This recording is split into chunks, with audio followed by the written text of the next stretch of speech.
नमस्कार।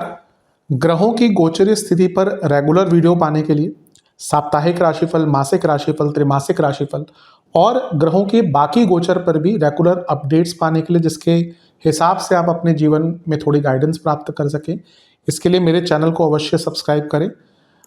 जिन लोगों ने सब्सक्राइब कर रखा है वो ऑल ये जो नोटिफिकेशन सेटिंग होती है इसको क्लिक करें, क्योंकि कभी कभी कुछ लोग बोलते हैं उनको नोटिफिकेशन नहीं मिलती। आशा करता हूं चैनल को सब्सक्राइब करेंगे और रेगुलर वीडियोस अवश्य आप देखेंगे। नमस्कार। ओम गणेशाय नमः। ओम नमः शिवाय।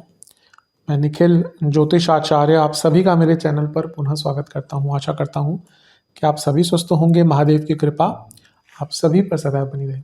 ये वीडियो मेष यानी कि एरीज के लिए अत्यंत विशेष है, क्योंकि यह वीडियो है अप्रैल मई जून 2026 के त्रैमासिक राशिफल के बारे में। जो मेरे रेगुलर व्यूअर्स हैं उनको तो पता ही है, मैं त्रैमासिक राशिफल बनाता ही हूँ। मेरे चैनल पर साप्ताहिक राशिफल आते हैं जो चंद्रमा की गति पर आधारित होते हैं। मासिक राशिफल आते हैं जो जिसमें मैं एरिया स्पेसिफिक जो हमारे जीवन के होते हैं उस पर मैं नज़र या एक विवेचन करता हूँ। और भी ग्रहों के गोचर से संबंधित यथासंभव वीडियोज़ में दे ही देता हूँ।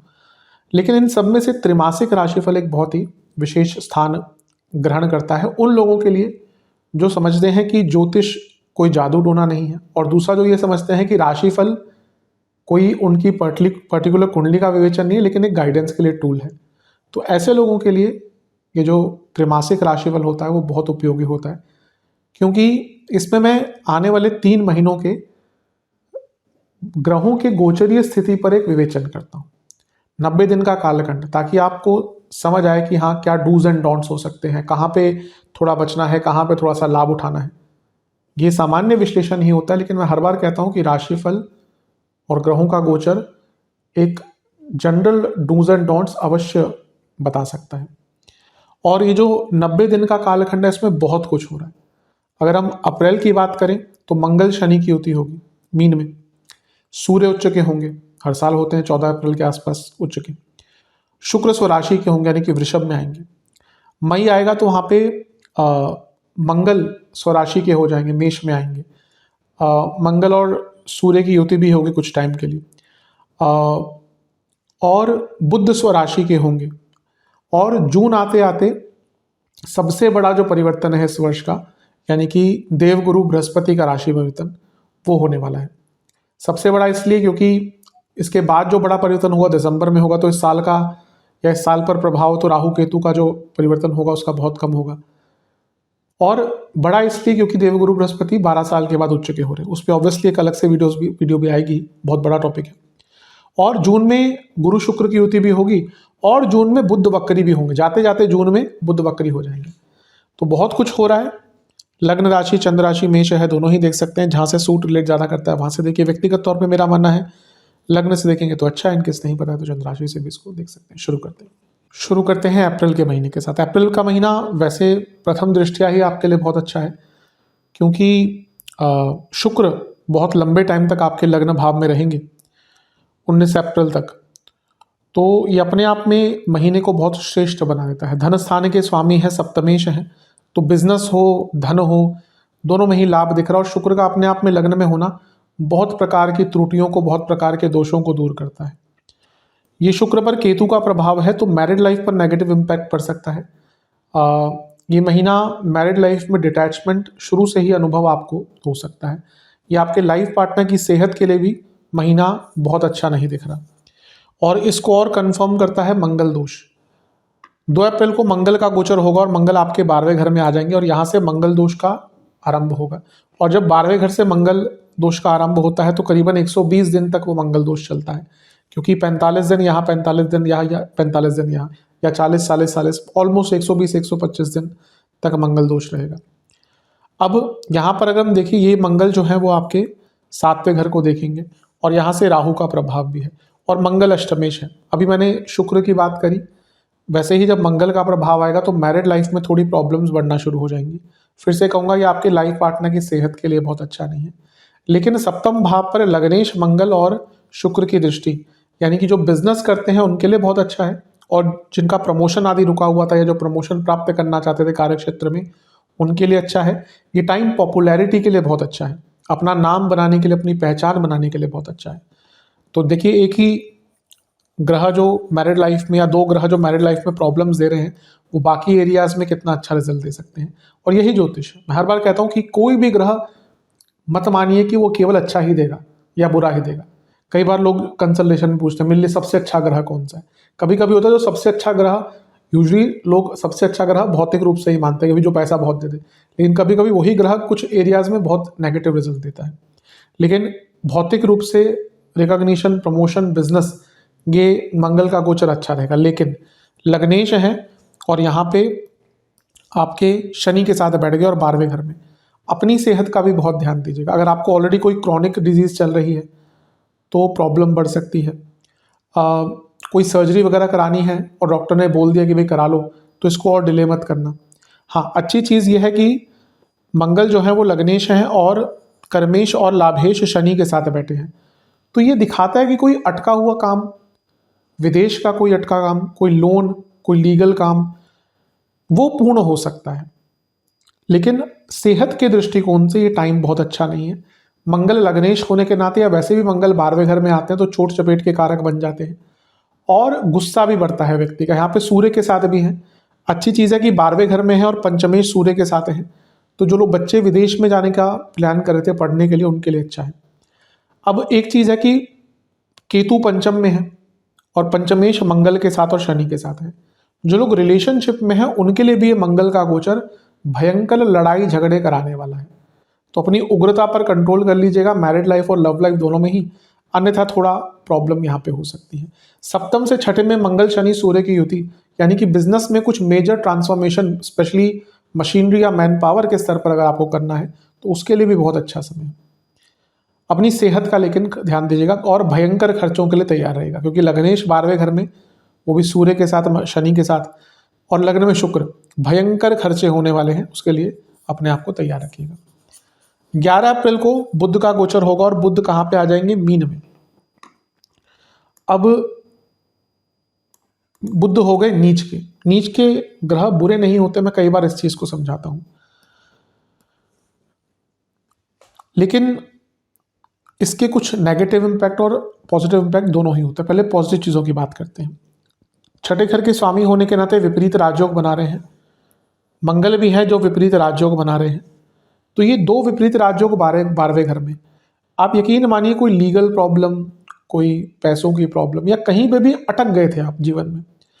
बुध क्या है? बुद्धि है, बुध सूझबूझ है, बुध आइडियाज है। वक्री बुध उल्टी खोपड़ी होते हैं, नीच के बुध अनकन्वेंशनल होते हैं। इसलिए मैं हमेशा कहता हूँ समझना चाहिए कि नीच का ग्रह बुरा नहीं होता। कई लोग स्पेशली जो छोटी वीडियोज है इंस्टाग्राम पे डालते हैं कि नीच का ग्रह तो खराब हो गया। अरे भैया, कुंडलियाँ पढ़ो, कितने बड़े बड़े लोग नीच के ग्रह, दो दो तीन तीन ग्रह नीच के लेके पैदा हुए, कहाँ तक पहुँचे। और ऐसे देखा जाए तो श्री राम की कुंडली में तो इतने ग्रह स्वराशि और उच्च के थे, उनका जीवन कितना संघर्षपूर्ण रहा था। खैर, वो सब प्रारब्ध की बात है, वो शिव पुराण में भी वर्णन मिलता है कि क्यों उन्होंने ये सब भोगा, वो अलग बात है। लेकिन टॉपिक से नहीं हटेंगे। लेकिन ये जो समय है बुध के राशि परिवर्तन का, ये आपके लिए बहुत अच्छा दिख रहा है। किस एरियाज में? लोन्स, विदेश, डॉक्यूमेंटेशन, वीज़ा, और कोई फंसा हुआ काम, ऐसी अवस्था जिसमें फंस के रह गए थे वो सॉल्व होगी। ये सारे ग्रह छठे घर को देखेंगे, इसमें से दो विपरीत राज्यों, तो स्ट्रगल्स कम होंगे, कार्य क्षेत्र में कुछ अच्छा कर पाएंगे। लेकिन जहां चंद्रमा मन है, बुध बुद्धि है, 12वें घर में बुध, यानी कि आपका फोकस नहीं रहेगा एक चीज पर। अब मंगल वाले लोग बहुत इम्पल्सिव होते हैं, गुस्से वाले होते हैं, दिल के, मेरे हिसाब से शायद जो दोनों ही मंगल के साइन हैं, इनसे अच्छा कोई दिल का शायद नहीं होता, मेष और वृश्चिक। क्योंकि भले ही गुस्से वाले होते हैं, लेकिन जिसको अपना मानते हैं उनके लिए कुछ भी न्यौछावर कर देते हैं और बहुत ठगे जाते हैं। मेष और वृश्चिक वाले लोग बहुत ठगे जाते हैं। इनको आप इनसे लड़ लो, नहीं जीत पाओगे। आप इनको प्यार से दो शब्द बोल दो, सब कुछ न्यौछावर कर देंगे।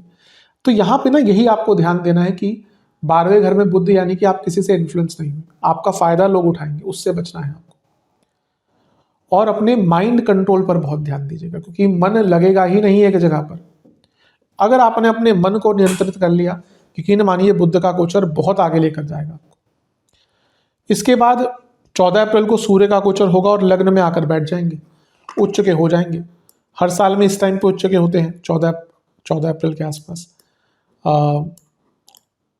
लग्न में सूर्य है, आपके पंचमेश है, तो ऑलरेडी राजयोग बन रहा है, लक्ष्मी योग बन रहा है, और लग्न में सूर्य है, उच्च के हैं और सप्तम को देख रहे हैं। फिर से ये प्रमोशन का बहुत अच्छा योग है, सरकारी जॉब चाहिए थी उसके लिए बहुत अच्छा योग है। केतु का प्रभाव है सूर्य पर, कोई बहुत विलंबित सरकारी कार्य था आपका, वो यहाँ पे पूर्ण हो सकता है। शुक्र साथ में बैठे हैं तो मे भी कुछ पैसा खिला के या जो भी, हर प्रकार से पता है हमें काम कैसे होते हैं देश में, जो भी है, लेकिन कार्यों को पूर्ण करने के लिए अच्छा है। सूर्य केतु का मिलन बहुत भक्ति करवाता है, मैं आध्यात्मिकता को नहीं कह रहा। हमें समझना चाहिए कि व्यक्ति बहुत धार्मिक हो सकता है, दुनिया भर के पूजा पाठ करे, लेकिन जीरो आध्यात्मिक हो सकता है। कई लोग ऐसे मैंने देखे हैं, आध्यात्मिकता का नहीं पता लेकिन धार्मिक है, उसको गलत नहीं कह सकते। एंड वाइसा वर्सा भी होता है, लोग बहुत आध्यात्मिक है, पूजा पाठ करते ही नहीं। तो दोनों ही अलग है और कई जगह दोनों ही मिलते हैं। लेकिन सूर्य केतु की होती है, ये यूजुअली भक्ति भाव जागृत करता है। यूजुअली सूर्य के जो सूर्य से संबंधित जो लोग होते हैं जिनका सूर्य बलि होता है, वो ज्यादातर महादेव की उपासना करते हैं। तो हो सकता है आपको महादेव की उपासना करने का मौका मिले, आपको महादेव के किसी मंदिर जाने का अवसर मिले। ये भी कुंडली बता देती है ऑलमोस्ट कि आपके कौन से ग्रह 1, 5, 9 में किस प्रकार के, सूर्य राहु आदि का प्रभाव है, बृहस्पति का, तो वो शिव उपासक होगा।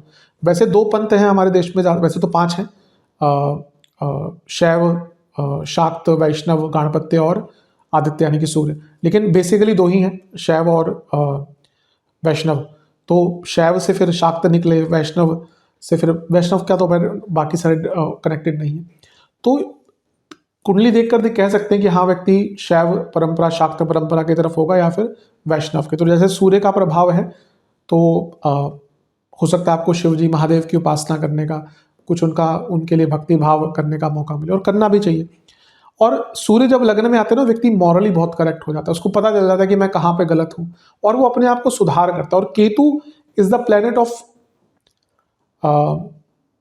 Redevelopment, Ketu is the planet of resurrection, reconstruction. हम कई बार अपने जीवन में हार के ही उठते हैं ना, कई बार धोखा खाकर, कई बार दुख झेल कर, कई बार अपनों से दुख पाकर, तभी हम आगे बढ़ते हैं। बहुत मुश्किल टाइम होता है, लेकिन कहीं ना कहीं से तो we have to make a comeback. तो ये केतु का प्रभाव जो लग्न पर और उच्च के सूर्य पर होगा, आप जागरूक हो जाएंगे कि भैया मैं कहाँ पड़ा हुआ था, क्या कर रहा था, क्या कर रही थी, किसके लिए इतना बेचैन हो रहा था या हो रही थी, किसके पीछे भाग रहा था। तो ये अपने आप को दोबारा प्राप्त करने का समय है, बहुत अच्छा है, इसका मौका उठाइएगा, इसका लाभ उठाइएगा। और ये पद प्राप्ति का, अपने आप को बेटर करने का टाइम है। पंचमेश है लग्न में, तो थॉट प्रोसेस भी आपका बहुत अच्छा रहेगा। तो समय बहुत श्रेष्ठ है सूर्य का गोचर। हाँ, पिताजी की सेहत का ध्यान दीजिएगा, अगर उनको ऑलरेडी कोई हेल्थ इश्यू चल रहे हैं, और बॉसेस से थोड़े मतभेद हो सकते हैं, सूर्य कारक है ना दोनों के। तो क्योंकि केतु का प्रभाव पंचम नवम पर भी है, जो इन दोनों का भाव है, और सूर्य पर भी है, तो ये बॉसेस से संबंध, इवन पिताजी से संबंध थोड़े बिगड़ सकते हैं।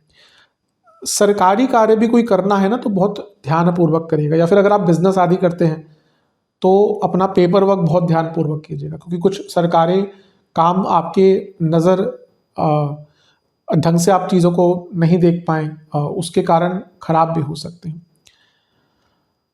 इसके बाद 19 अप्रैल को शुक्र का गोचर होगा, और शुक्र स्वराशि के हो जाएंगे, बहुत अच्छा है आपके लिए। अब आपको और क्या चाहिए, लेकिन थोड़ा बुरा भी है, आऊँगा उस पर भी। धन स्थान के स्वामी हैं, धन स्थान में आ गए, और यहाँ पे वो स्थान बल हो गए। कोई भी ग्रह अगर स्वराशि का होता है, मूल त्रिकोण का होता है, उच्च का होता है, उसको स्थान बल मिल जाता है। तो जब कोई ग्रह स्थान बली होता है तो वो भाव को भी बली करता है। तो ये धन के लिए बहुत अच्छा टाइम है, धन बढ़ेगा, इन्वेस्टमेंट्स का मौका, घर में पैसा, वाणी में सुंदरता, वाणी में प्रबलता। कभी कभी देखते हैं ना, हम हमारी वाणी से लोग बहुत प्रभावित हो जाते हैं। कुछ की कुंडलियाँ ही ऐसी होती हैं, वो बोलते हैं तो लोग एकदम मंत्रमुग्ध हो जाते हैं। इसके पीछे बहुत ज्योतिषीय योग होते हैं। राहु का प्रभाव, बृहस्पति का प्रभाव, कई लोग दूसरे घर में बृहस्पति होते तो लोग उनके द्वारा मंत्रमुग्ध हो जाते हैं, उनकी बातों के द्वारा हील हो जाते हैं। बृहस्पति का कार्य क्या है? हील करना। अधिकतम आप पाएंगे जो आप जिन लोगों के प्रति खींचे चले जाते हैं कि भैया मुझे इनसे कंसल्टेशन लेनी है या मुझे इनसे बात करनी है, मुझे इनके द्वारा कुछ सीखना है, उनके बृहस्पति बहुत प्रबल होते हैं, या तो दूसरे घर में होंगे, वाणी के स्थान में होंगे, लग्न में होंगे। तो ऐसे जब शुक्र दूसरे घर में है तो वाणी में प्रबलता, वाणी में सुंदरता बढ़ेगी, घर में लग्जरीज आएंगी, घर में पैसा आएगा। सप्तम से अष्टम मैरिड लाइफ में जो प्रॉब्लम्स आई थी मंगल दोष के कारण, उसको थोड़ा ठीक करने का मौका मिलेगा। अर्थ त्रिकोण में है तो करियर में पैसा बढ़ सकता है, बिजनेस में अचानक से बहुत बड़ा कॉन्ट्रैक्ट मिल सकता है। लेकिन ऑफिस पॉलिटिक्स बढ़ेगी, अर्थ त्रिकोण है, करियर से संबंध आ गया शुक्र का। सबसे इंपॉर्टेंट चीज क्या है कि शुक्र जो है वो आपके मार्केश है, प्रबल मार्केश, तो उनका मारक भाव में आना और एट द सेम टाइम मंगल का 12वें घर में होना, सेहत के लिए फिर से कहूंगा अप्रैल का महीना बहुत अच्छा नहीं दिख रहा। इसमें injuries, chronic disease, sudden food disorders, food के कारण प्रॉब्लम, आंखों में रोग, जिनको डायबिटीज है, बॉडी में बहुत इन्फ्लेमेशन रहता है, कोई ऑटो इम्यून डिसऑर्डर है, किडनी के रोग हैं, उनके लिए महीना स्पेशली शुक्र के गोचर के बाद अच्छा नहीं है। और ये शुक्र पर शनि की दृष्टि भी है जो वैसे ही मंगल के लिए अच्छे नहीं है। स्पेशली शनि का प्रभाव दिखाता है मारक और मारकेश पर कि जो क्रॉनिक डिजीज लिए हुए लोग हैं कि भाई कुछ चलता आ रहा है, उनको बहुत परेशानी हो सकती है। तो आई थिंक, और मैं तो कहूँगा कि महीने के मध्य भाग के बाद अपने खाने पीने पर बहुत नियंत्रण रखिएगा। अगर हमारा खाना पीना ही ठीक हो जाता है, पेट ठीक हो जाता है ना, अधिकतम बीमारी अपने आप चली जाती है। ये तो आयुर्वेद भी कहता है कि करीबन 95% 90% बीमारियों की जड़ हमारा पेट ही है। आप कभी भी आयुर्वेद उपचार कराने जाए, सबसे पहले वो आपको फास्टिंग, तो कहते हैं लंघन, लंघन का आयुर्वेद में बहुत महत्वपूर्ण है। तो मैं कहूँगा अगर आपको ये पेट की प्रॉब्लम आ रही है तो लंघन कीजिए, यानी कि फास्टिंग कीजिए, बहुत बहुत मदद करेगा। अगला जो गोचर होगा 30 अप्रैल को महीने के अंत में बुध का होगा। बुध कहाँ पे आ जाएंगे? आपके लग्न भाव में आ जाएंगे, नीच की अवस्था से निकल गए और करीबन 2 हफ्ते के लिए बुध आदित्य योग बनाएंगे। बहुत अच्छा है, 2 उपचय भावों के स्वामी के हैं आपके बुध, तो महीने के अंत में एक गति देखने को मिलेगी जो अगले महीने में कैरी फॉरवर्ड होगी। सूर्य के साथ है जो उच्च की अवस्था के हैं, तो ये फिर से रिकॉग्निशन, नेम, फेम, लीगल कार्य, इनको पूर्ण करने के लिए बहुत अच्छा है। महीने के अंत में बहुत क्रिएटिव सोच आपकी हो जाएगी जो अवश्य आपको बहुत मदद करेगी। तो अप्रैल का महीना कई मायने में आपके लिए अच्छा दिख रहा है। जो कुछ नेगेटिव चीज़ है उनका ध्यान दीजिएगा। बढ़ते हैं मई के महीने की तरफ। मई का महीना तो काफ़ी अच्छा ही दिख रहा है कई मायने में आपके लिए। सबसे पहले तो हमने बुध की बात करी, तो ये बुध आदित्य योग जो है ये करीबन महीने के मध्य भाग तक लग्न में रहेगा, तो थॉट प्रोसेस बहुत अच्छा रहेगा। मैं कई बार इस चीज़ को बताता हूँ, बुध आदित्य योग कोई बहुत अनकॉमन योग नहीं है, क्योंकि बुध सूर्य से बहुत दूर जा ही नहीं सकते। आपको कई कुंडलियों में बुध आदित्य योग मिलेगा, लेकिन जब उनमें से एक ग्रह बहुत बली है यानी कि सूर्य, तो ये बहुत श्रेष्ठ बन जाता है। आइडियाज, मानसिक चिंतन, रिटेंशन पावर, फोकस, ये सब बहुत बढ़िया रहेगा। और ऑब्वियसली जब हमारा फोकस, अब ऐसा नहीं कि केवल स्टूडेंट्स के लिए, रोजमर्रा के जीवन में अगर आपका फोकस अच्छा है, प्लानिंग अच्छी है, माइंड क्लियर है, तो हम हर चीज़ में अच्छा काम करते हैं, तो इसका बहुत लाभ मिलेगा। कोई लीगल अगर प्रॉब्लम चल रही थी उसको सॉल्व करने के लिए, सुलझाने के लिए शुरुआती 15 दिन बहुत अच्छे हैं। पहला गोचर मई में 11 मई को होगा मंगल का, और मंगल आपके लग्नस्थ ही हो जाएंगे और अपनी राशि में आकर बैठ जाएंगे, यानी कि मेष में। बहुत अच्छा है, क्यों?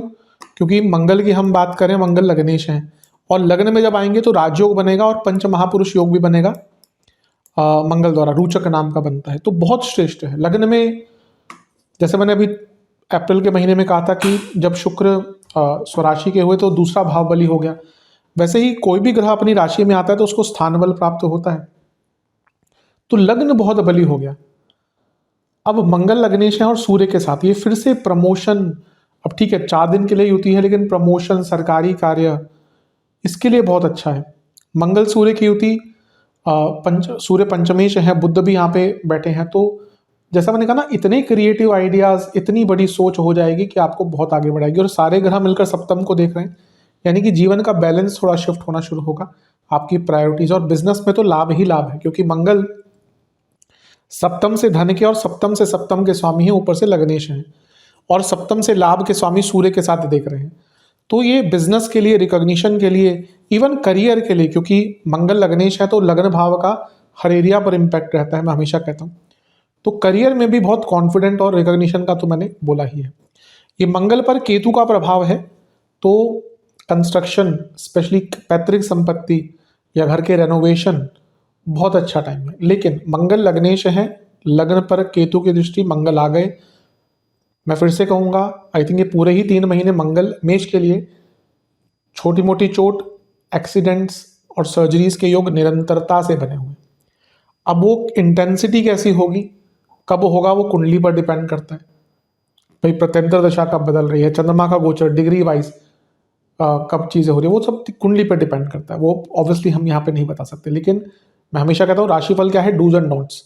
तो ये 3 महीने ना बहुत केयरफुल रहिए। एक्सीडेंट, सर्जरीज, अगर आपकी कोई सर्जरी पेंडिंग है, आप टाले जा रहे हैं और डॉक्टर ने बोला कि भाई अब करवा लो, तो अब मत, अगर आपने, ठीक है हर व्यक्ति चाहता है कि भाई सर्जरी ना हो, अगर आपने सारे हथकंडे अपना लिए हैं, कुछ नहीं हो रहा, तो अब सर्जरी करवा लीजिए।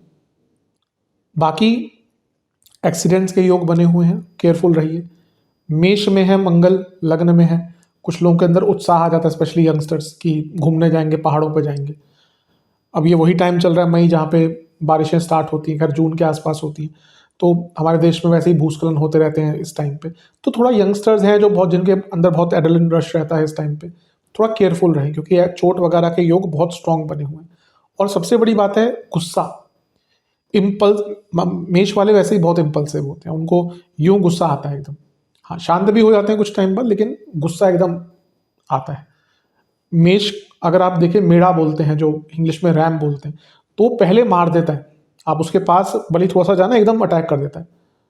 फिर थोड़ा सा शायद वो भी सोचता है कि मैंने क्यों कर दिया। वैसे ही पूरा प्रभाव मेष वालों के अंदर होता है, पहले अटैक करते हैं, फिर सोचते हैं हमने क्या कर दिया। अब क्योंकि मंगल लग्न में है तो ऊर्जा बहुत है, अब ऊर्जा बहुत है तो लड़ाई झगड़े होंगे। अब ये मंगल दोष है, और अगला गोचर जो होगा आई थिंक जून में होगा, हाँ होगा मंगल का, तो मंगल दोष निरंतरता से है, तो मैरिड लाइफ में प्रॉब्लम्स बहुत रहेंगी। और ओवरऑल अपने गुस्से पर नियंत्रण रख लीजिएगा, वरना यकीन मानिए संबंध खराब होते टाइम नहीं लगेगा। और अधिकतम देखिए, गुस्सा हमें खुद ही नुकसान पहुंचाता है। हम गुस्सा कर लेते हैं, कुछ भी कह देते हैं, अपनी तबीयत खराब होती है, बीपी बढ़ता है। आप एक बार गुस्सा करें, 2-3 दिन तक आपका ना वो शरीर साथ नहीं देता, क्योंकि बीपी इतना बढ़ जाता है, मानसिक इतने हार्मोन सिक्रेट होते हैं।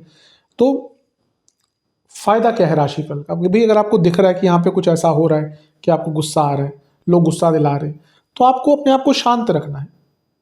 यही तो फायदा, जो राशिफल का फायदा जो लोग उठाते हैं, मैं कॉल आती है, कई लोग बोलते हैं कि आपने बोला था कि उस दिन वाइफ से झगड़ा नहीं करना या ऑफिस में झगड़ा नहीं करना, और ऐसा बनी स्थिति, मैंने अपने आप को रोक लिया। मैं उनको इतना प्रसन्न होता हूँ ना सुन के कि सच में जो राशिफल का फायदा उठाते हैं, जो लोग ये सोच के बैठते हैं ना कि हाँ मेरी कुंडली का विवेचन होने वाला है, वो हो ही नहीं सकता। और कुछ लोग बोलते हैं कि भैया आपका तो मेरे तो 3 साल से नौकरी नहीं लगी। मैंने कहा भैया अरे वो आपकी 3 साल से नौकरी लगी, वो आपकी कुंडली के हिसाब से होगा, मैं तो ना बता सकता हूँ बिना कुंडली देखे कि आपका क्या चल रहा है। लेकिन राशिफल इस करंट स्थिति में क्या हम डूज एंड नॉट्स ला सकते हैं या उसका उपयोग कर सकते हैं। तो ये बहुत भौतिक रूप से अच्छा टाइम है। लग्न में पंच महापुरुष योग, यानी कि अपना पद प्राप्ति, प्रॉपर्टी के लिए बहुत अच्छा है, कंस्ट्रक्शन के लिए जैसे मैंने कहा। लेकिन गुस्से पर तो नियंत्रण रखना पड़ेगा। सेहत के हिसाब से जिनको बीपी, कार्डियक, इंटेस्टाइनल इश्यूज हैं, प्रोस्टेट की प्रॉब्लम है पुरुषों में, महिलाओं में यूट्रस की प्रॉब्लम है, प्राइवेट पार्ट से जुड़ी प्रॉब्लम, जिनको पाइल्स आदि रहती है, जिनको अर्श रोग जैसे कहते हैं इसको, और जिनको कोई भी जैसे ब्लड डिसऑर्डर है, उनको भी यहाँ पे ध्यान देना है। इसके बाद 14 मई को शुक्र का गोचर होगा, और शुक्र आपके तीसरे घर में आकर बैठ जाएंगे। और ये कहाँ पे बैठेंगे? गुरु के साथ। बहुत अच्छा है, 2 सबसे नैसर्गिक शुभ ग्रह साथ में आ गए, आपको और क्या चाहिए। जिसमें से एक ग्रह भी उच्च का होने वाला है, एक ग्रह उच्चाभिलाषी है यानी कि गुरु। अब शुक्र क्या है आपके? धनेश है, सप्तमेश है, और गुरु क्या है आपके? भाग्येश है। तो ये तो अपने आप में दिखा रहा है कि धनेश, भाग्येश, धनेश, लक्ष्मी स्थान, सप्तम, रिकॉग्निशन, प्रमोशन, बिजनेस, सब में लाभ मिलेगा। तीसरे घर में 2 शुभ ग्रह, यानी कि आप जो प्रयत्न कर रहे थे, जो पूरे नहीं हो रहे थे, वो प्रयत्न पूरे होंगे, वो रिजल्ट आपको प्राप्त होंगे। और यहाँ पे राहु का प्रभाव भी है, यानी कि एक्सपेंशन, सडन एक्सपेंशन। कभी कभी होता है ना, हम हार मान जाते हैं कि भैया अब कुछ नहीं होने वाला, अचानक से अगले दिन से चीजें बदल जाती हैं।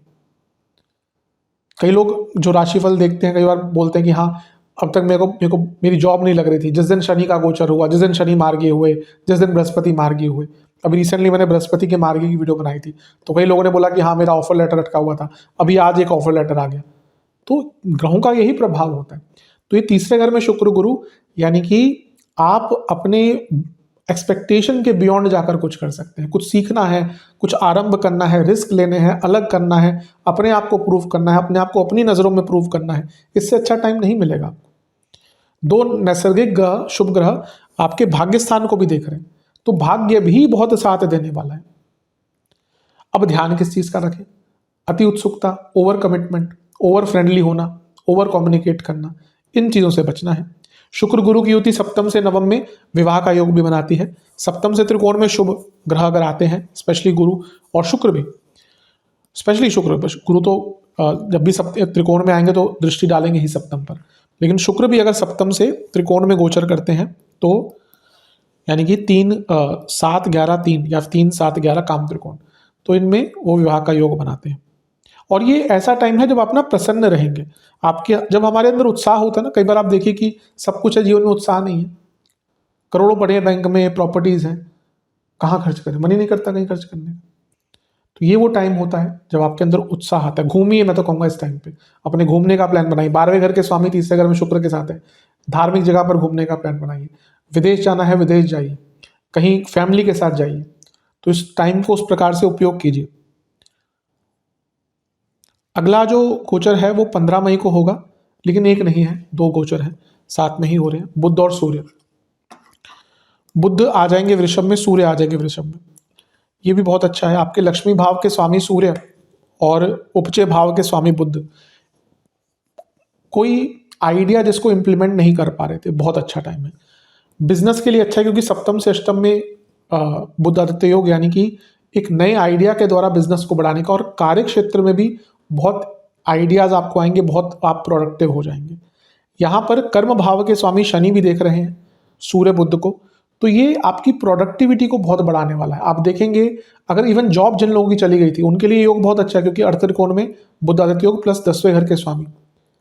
या आपको अपने आप को अपलिफ्ट करना है करियर में, आपको दिखाना है लोगों को कि यहाँ पे मैं कुछ कर सकता हूँ, कर सकती हूँ, अपने आप को प्रूव करना है, तो बहुत अच्छा टाइम है। और स्टूडेंट्स के लिए बहुत शुभ रहेगा ये, तो इसका भी लाभ उठाइएगा। और हाँ, ये दोनों ग्रह अष्टम को देखेंगे तो कोई पैतृक संपत्ति का रिटर्न वर्क अटका हुआ था। कभी कभी होता है कि पैतृक संपत्ति है, आपके पास पेपर ही नहीं है, कहाँ से बनवाएंगे पेपर, फिर दुनिया भर के चक्कर काटो, तो ऐसा कुछ काम चल अटक रहा था तो पूर्ण हो सकता है। इसके बाद 29 मई को बुध का गोचर होगा और बुध मिथुन में आ जाएंगे। तो बुध की तो नॉर्मल गति है, 2 हफ्ते में बुध का राशि परिवर्तन हो जाता है, तो ये नॉर्मल गति है बुध की।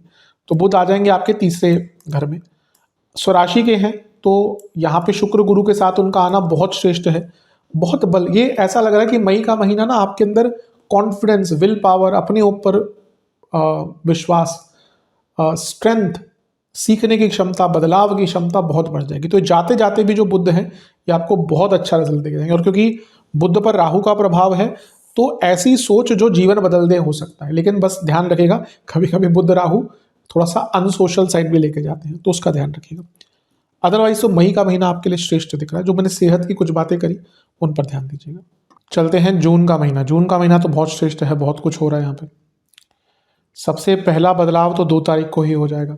देवगुरु बृहस्पति का राशि परिवर्तन उच्च की अवस्था के हो जाएंगे। मैं इस पर बहुत डीप तो नहीं जा सकता इस वीडियो में, लेकिन ऑब्वियसली जब उनका गोचर होगा मई में, आई थिंक जून में गोचर हो रहा है तो मई में आई थिंक वीडियोस आ ही जाएंगी, क्योंकि बहुत विस्तृत टॉपिक है ये। लेकिन अपने आप में अगर देखें, अगर हम एक शॉर्ट सिनॉप्सिस भी करें तो आपके भाग्येश जो हैं वो उच्च के हो गए। क्या चाहिए आपको? भाग्येश केंद्र में बैठकर उच्च के हो रहे हैं, यानी कि भाग्य देगा साथ। केंद्र में गुरु का आना यानी कि केंद्र का बल बढ़ गया। 1 4 7 10 ये भाव अगर बली होते हैं तो कंसिस्टेंसी रहती है जीवन में। ये विष्णु स्थान कहे गए, यानी कि विष्णु मतलब to build something. Vishnu Maharaj का, विष्णु देवता का काम क्या है? To build something. अब ये अलग थ्योरी है, बहुत इसमें अलग अलग है कि कौन डिस्ट्रॉयर है, कोई नहीं है। शिव पुराण कहती है कि सब कुछ महादेव हैं, विष्णु पुराण कहती है सब कुछ विष्णु जी हैं। तो वो अलग अलग टॉपिक है, लेकिन यहाँ पे हम तात्पर्य विष्णु भाव इनको क्यों कहते हैं? क्योंकि ये टू बिल्ड समथिंग। अब यहाँ पे आप अपने आप को बिल्ड कीजिए। चौथे घर में है तो प्रॉपर्टी बिल्ड करने का टाइम है। घर में आपके बहुत संपन्नता आएगी, बहुत पैसा आने वाला है। आपका खुद का पैसा बढ़ने वाला है, प्रॉपर्टी खरीदनी है, इससे अच्छा टाइम नहीं है। घर में किसी की प्रॉपर्टी बढ़ सकती है और जीवन में खुशी बढ़ेगी, जीवन में सुख बढ़ेगा, माता जी की सेहत बेटर होगी, घर में संपन्नता, घर में पूर्णता, घर में सुख का एहसास होगा। बृहस्पति का चौथे घर में आना यानी कि खुशियों से सराबोर कर देंगे आपको, और ये भौतिक खुशियां भी होंगी, मानसिक भी होंगी, इमोशनल भी होंगी, हर प्रकार की होंगी। लेकिन जब हम कह रहे हैं कि भाग्येश उच्च के हो रहे हैं, तो हम ये क्यों भूल जाए कि वो 12वें घर के स्वामी भी हैं। तो थोड़ा सा खर्चे बढ़ेंगे और घर में ना पैसों को लेकर इश्यूज हो सकते हैं। पैसा आएगा लेकिन कभी कभी ना जब चौथे घर में बृहस्पति आते हैं तो ईगो भी लाते हैं, तो ना इससे बचिएगा, क्योंकि कभी कभी ना ऐसी चीज़ें बोल देते हैं हम ईगो के चलते, हम के चलते, जो सुधार ही नहीं जा सकती। आप कुछ किसी को कह, आप थप्पड़ भी मार दिए ना कि उसके बाद गले लगा लीजिए, वो भूल जाएगा। लेकिन आप किसी को नीचा दिखाइए, आप किसी को तिरस्कृत कीजिए, वो शायद वो जीवन भर नहीं भूलेगा। बोल देगा मैं भूल गया, लेकिन कभी नहीं भूलता व्यक्ति। तो इसलिए अपने घर में माहौल अच्छा रखिएगा, ईगो को असाइड रखिएगा, वरना रिश्ते तोड़ने में या टूटने में टाइम नहीं लगेगा। बृहस्पति क्योंकि उच्च की अवस्था में अष्टम और 12वें को देखेंगे तो ये थोड़ी स्थिरता भी प्रदान करेगा। और यहाँ से बृहस्पति आपके कर्म भाव को देखेंगे तो करियर में प्रोग्रेस, सक्सेस सब मिलने वाला है। 8 जून को शुक्र का गोचर होगा और वो फिर से गुरु के साथ बैठ जाएंगे। बहुत अच्छा है। मैंने कहा गुरु पे मैं बहुत डीप नहीं जाऊँगा क्योंकि बहुत बड़ा टॉपिक है, मैं बनाऊँगा अलग से वीडियो विस्तृत इसमें, जैसे मैं हर बार बनाता ही हूँ। अब यहाँ पे चौथे घर में गुरु शुक्र फिर से नैसर्गिक शुभ ग्रह, ये दिखा रहा है कि मई का महीना हो, जून का महीना हो, इमोशनल हैप्पीनेस, मेटलिस्टिक हैप्पीनेस, वाहन खरीदना है, प्रॉपर्टी बढ़ानी है, घर के साथ में, घर वालों के साथ मिलकर प्रॉपर्टी लेनी है, कोई बड़ी प्रॉपर्टी लेनी है, कुछ बड़े इन्वेस्टमेंट्स करने हैं, घर में चीज़ों को ठीक करना है। बहुत अच्छा टाइम है। सप्तमेश है शुक्र, सप्तम से 10वें में बैठे हैं। अगर घर वालों के साथ मिलकर कोई बिजनेस स्टार्ट करना है तो बहुत अच्छा टाइम है। और सप्तमेश गुरु के साथ 10वें घर को प्रमोशन का योग भी करियर में दिखाता है। तो ये गुरु शुक्र की जोड़ी बहुत अच्छी है। इसके बाद 15 जून को सूर्य का गोचर होगा और वो आपके मिथुन में आ जाएंगे बुध के साथ। अब देखिए एक प्रकार से तीसरे घर में फिर से बुध आदित्य योग बन गया और सूर्य बुध की युति तीसरे घर में काफ़ी अच्छी मानी जाती है। व्यक्ति सीख पाता है, कुछ निरंतरता से इम्प्लीमेंट कर पाता है, आगे बढ़ पाता है। स्टूडेंट्स के लिए अच्छा है, आइडियाज़ के लिए अच्छा है, स्किल सेट को बढ़ाने के लिए बहुत अच्छा है। यहाँ से दोनों ही ग्रह नवम भाव को देखेंगे तो ये अपने आप में अंकित कर रहा है कि ये बहुत अच्छा समय है, क्योंकि भाग्य स्थान भी एक्टिवेट हो रहा है। इन दोनों ये जो दो ग्रह हैं ये काम त्रिकोण में बैठे हैं, यानी कि आपको अपने इच्छाओं को समझने का मौका मिलेगा। और राहु का प्रभाव भी है, यानी कि आप अपने डिजायर्स फुलफिल भी कर पाएंगे। अत्यंत शुभ दिख रहा है सूर्य बुध का ये गोचर भी आपके लिए, या सूर्य बुध की युति। 21 जून को मंगल का गोचर होगा और मंगल आपके दूसरे घर में आ जाएंगे। यहाँ पे अटेंटिव रहिएगा। वैसे तो कई चीज़ों में अच्छा है, दूसरे घर के मंगल प्रॉपर्टी बनाने के लिए, कोई इन्वेस्टमेंट था आपका पहले उसको एनहेंस करने के लिए, या कोई प्रॉपर्टी बेचकर नई प्रॉपर्टी में इन्वेस्ट करने के लिए बहुत अच्छा है। यहाँ से वो अष्टम भाव को देखेंगे तो पैतृक संपत्ति हो, गुप्त धनों सब में वृद्धि करते हैं। लेकिन लग्नेश हैं और मारक भाव में आ गए और शनि से दृष्टि है। फिर से मैं कहूँगा कि शनि मंगल मारक भाव, इंजरीज, कोई क्रॉनिक रोग है, अष्टम भाव भी एक्टिवेट हो रहा है, 12वें घर से शनि देख रहे हैं, तो कोई क्रॉनिक रोग है वो यहाँ पे बहुत तंग करेगा। खाने पीने को लेकर बहुत केयरफुल हो जाएगा इस गोचर के बाद। और सबसे बड़ी बात है दूसरे घर में मंगल और शनि का प्रभाव। वाणी इतनी कटु, इतनी तीक्ष्ण, इतनी व्यंगात्मक, मंगल व्यंगात्मक वाणी के कारक है। जिनके मंगल बहुत अच्छे वो ठीक है मजाक में करते हैं, लेकिन अगर किसी का मंगल बहुत अच्छा है ना, वो बहुत सरकास्टिक हो जाता है। अब जानबूझ के नहीं होते। अब मैं ज्योतिष जानता हूँ तो मुझे पता है कि व्यक्ति का व्यक्तित्व कैसा है। कोई कन्या लग्न का है या जिसका बुद्ध बहुत स्ट्रांग है, वो बहुत ज़्यादा बोलेगा, वो बहुत चंचलता उसकी वाणी में आएगी। बृहस्पति का प्रभाव वो कम बोलेगा, लेकिन जो बोलेगा बहुत ऐसा बोलेगा कि लोग सोचते रहेंगे क्या बोल दिया। राहु का प्रभाव ज़्यादा है तो व्यक्ति ऐसी बातें बोल देगा जो 5 साल बाद हमें समझ आएगी क्या बोल दिया। तो ये मंगल शनि का जो प्रभाव है ये वाणी में व्यंगात्मकता और उग्रता लाता है। तो अपनी वाणी पर नियंत्रण रखिएगा, कुटुंब में या फिर करियर में, दोनों ही इसका अदरवाइज नेगेटिव इम्पैक्ट पड़ सकता है। लेकिन मंगल का गोचर कोई बहुत बुरा नहीं दिख रहा अदरवाइज आपके लिए। मंगल शनि का प्रभाव है दूसरे घर पर, तो ये ट्रांसफॉर्मेशन का टाइम होता है, एक विस्फोटक योग होता है। तो अगर मनी एरिया में या धन के एरिया में कुछ बड़ा बदलाव करना है तो अच्छा टाइम है। इसके बाद 22 जून को बुध और कर्क का मिलन, बुध कर्क में आ जाएंगे और फिर से गुरु शुक्र की युति हो जाएगी उनके साथ, ये भी अच्छा है। छठे घर के स्वामी है, तो कोई प्रॉपर्टी का लीगल मैटर अटक रहा था वो पूर्ण हो सकता है। चौथे से 12वें के स्वामी हैं और लग्न से 12वें के स्वामी के साथ बैठे हैं, तो प्रॉपर्टी बेचने के लिए बहुत अच्छा टाइम है। और कहीं ना कहीं बहुत सारे आइडियाज़ निरंतरता से आएंगे। 10वें घर को देखेंगे तो कार्य क्षेत्र में भी बहुत कुछ करने का मौका आपको प्राप्त होगा। घर में रेनोवेशन स्टार्ट करना है, उसका भी अच्छा टाइम है। लेकिन जून का महीना जाते जाते झटका देकर जा सकता है, क्योंकि जून के इस महीने में 29 जून को बुध वक्री हो जाएंगे। छठे घर के स्वामी है जीव कारक के साथ, तो जून का अंत जाते जाते बीमारियां, और ये क्योंकि 4, 8, 12 पर इनका प्रभाव रहेगा क्योंकि त्रिकोण है, तो ये इमोशनल बहुत वल्नरेबल, डिटैचमेंट और कफ रोग, पैरों के रोग, इन्फेक्शन देकर जा सकते हैं, क्योंकि वो मारक के साथ बैठे हैं बुध यानी कि शुक्र के साथ। तो एक्सीडेंट का योग फिर से जून के महीने में बन रहा है आपका। तो मैं कहूँगा मेष वालों के लिए निरंतरता से ये 3 महीने एक्सीडेंट्स, सर्जरीज और इसका योग बना हुआ, थोड़ा सा केयरफुल रहे। जून के अंत में कोई बहुत बड़ा ड्रास्टिक निर्णय ना ही ले तो आपके लिए अच्छा रहेगा। तो ये था 3 महीने का कालखंड मेरे हिसाब से। अब उपाय की बात कर लेते हैं। आपको सबसे पहले तो हनुमान जी के मंदिर में, क्या हनुमान जी को घर में भी कर सकते हैं, मंदिर हो तो अच्छा है, केसर की खीर का भोग लगाइए, 2 तिल के तेल के दिए, 2 घी के दिए अर्पण कीजिए, 2 सारे ही दियों में अक्षत होने चाहिए और पीली सरसों भी होनी चाहिए। वहाँ बैठकर ओम मंगलाय नमः और ओम महावीराय नमः का जाप कीजिए और मंदिर में चावल डोनेट कीजिए। किसी भी एनजीओ में, कोई भी एनजीओ है, जानवरों की है, इंसानों की है, आसपास है, ऑनलाइन है, कुछ भी डोनेट कीजिए जो भी आपको सही लगता है। कंबल दीजिए, कपड़े दीजिए, दवाइयाँ दीजिए, धन दीजिए।